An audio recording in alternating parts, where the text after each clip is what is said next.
I mean, most of the debt is corporate debt. It's not as if the consumers are really loaded up with debt as they are in say, America. Obviously, there's some housing debt, and the policy focus has been on constraining that a little bit. But in general, the debt concerns in China are not really consumer-focused. So do you believe in the Chinese consumer? Yeah, I think so. I mean, you can certainly see that income growth is tremendously strong. There's still decent jobs growth. It looks like a fabulous market. It's a massive, rapidly growing, as Una said, increasingly sophisticated market. Okay, so if you were going to put money into China, where would it be, given everything that we've been talking about? You know, given we've looked at the GDP numbers, the industrial output numbers, the retail numbers, like all of those, which are showing a very strong picture in China. But then on the debt side, obviously, that's what you highlighted as one of the main concerns.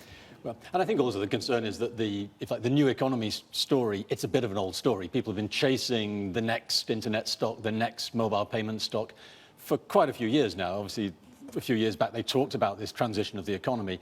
And so all of the analysts have been really doing a lot of energy, and these things are pretty expensive. So it's not really just simple as saying, this is the growth area for China in the next 5, 10 years, let's buy it, because you're really paying a lot for the growth prospects already. China, you know, recently, of course, has announced a new economic zone, and that's going to cost a lot of money. It's going to need a lot of infrastructure.